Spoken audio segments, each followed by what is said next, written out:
ഹരേ കൃഷ്ണ. ഓം ശ്രീ മഹാദേവ്യൈ നമഃ.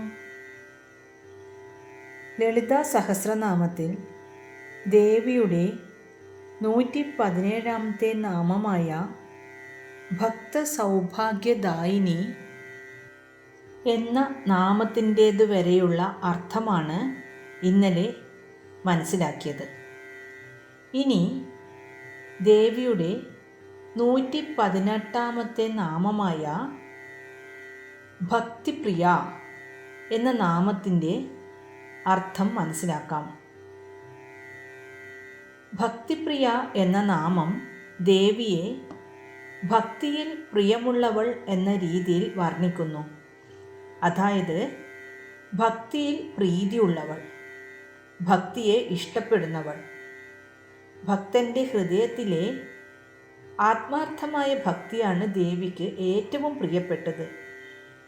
ധ്യാനമോ കർമ്മകാണ്ഡങ്ങളോ പോലുള്ള ദുഷ്കരമായ വഴികളേക്കാൾ സ്നേഹവും സമർപ്പണവും നിറഞ്ഞ ഭക്തിയിലൂടെ ദേവിയെ എളുപ്പത്തിൽ പ്രാപിക്കാൻ കഴിയും.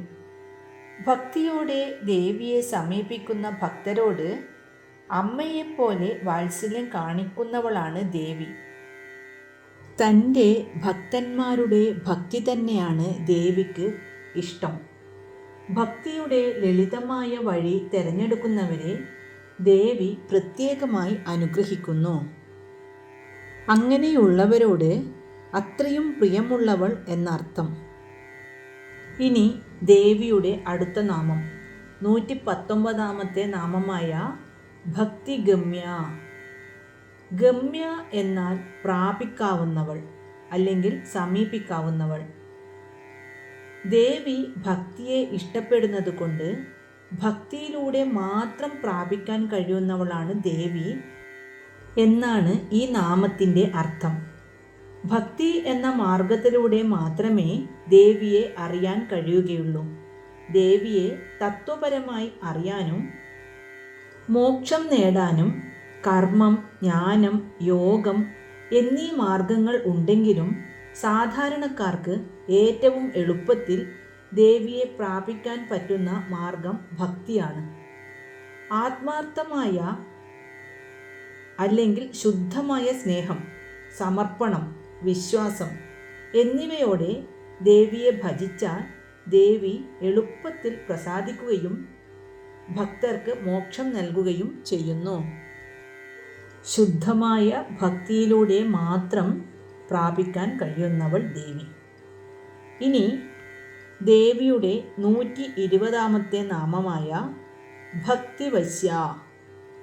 വശ്യ എന്നാൽ വശീകരിക്കപ്പെടുന്നവൾ അല്ലെങ്കിൽ കീഴ്പ്പെടുന്നവൾ.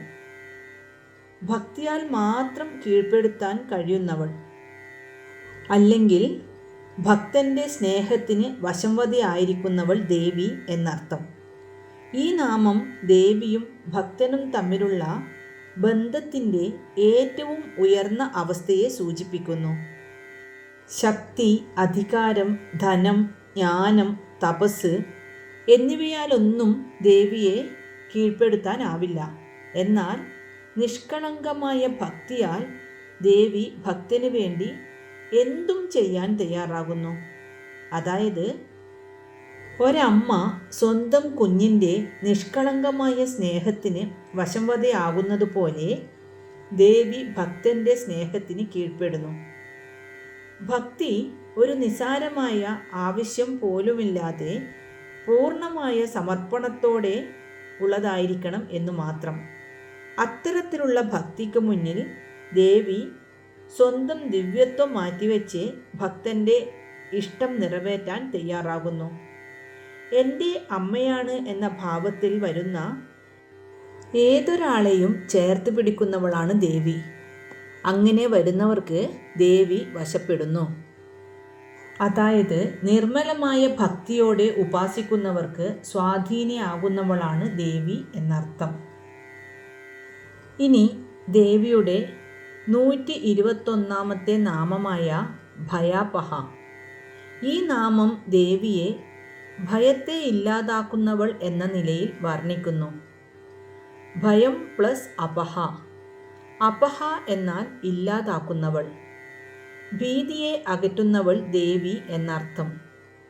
ജീവിതത്തിലെ എല്ലാ ദുരിതങ്ങൾക്കും ആശങ്കകൾക്കും, അതായത് ജനന മരണ ചക്രം, രോഗങ്ങൾ, സാമ്പത്തിക പ്രശ്നം, ശത്രുക്കൾ,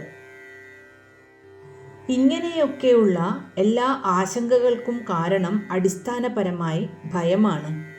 ഈ ഭയത്തെ ദേവി പൂർണ്ണമായി നീക്കം ചെയ്യുന്നു.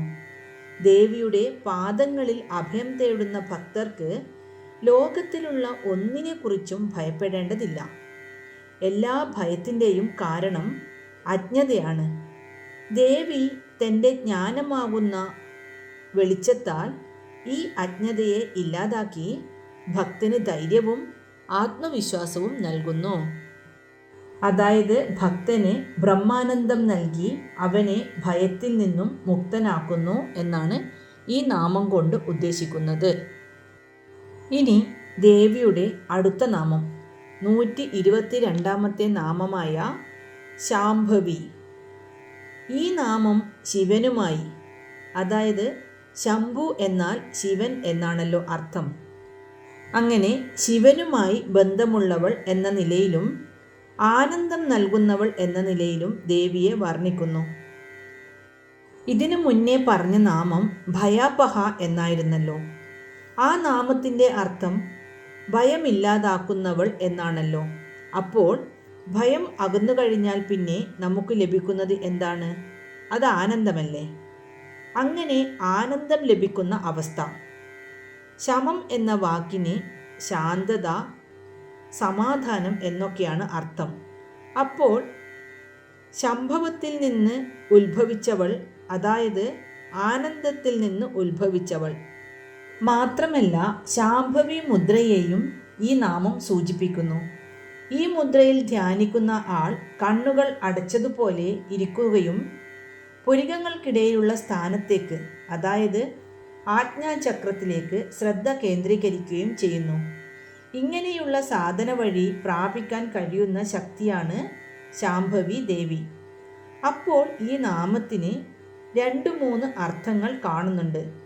ഒന്ന് ശംഭുവിൻ്റെ പത്നി, മറ്റൊന്ന് ശാംഭവി മുദ്രയിലൂടെ പ്രാപിക്കാൻ കഴിയുന്നവൾ, കൂടാതെ ഭക്തർക്ക് ആനന്ദം നൽകുന്നവൾ.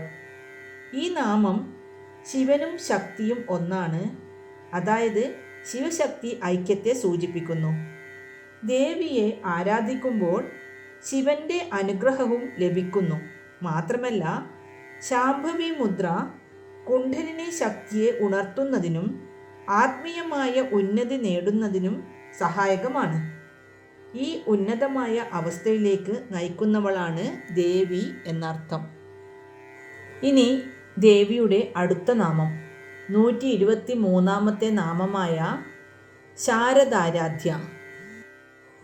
ഈ നാമം ദേവിയെ ശാരദയാൽ ആരാധിക്കപ്പെടുന്നവൾ എന്ന നിലയിൽ വർണ്ണിക്കുന്നു.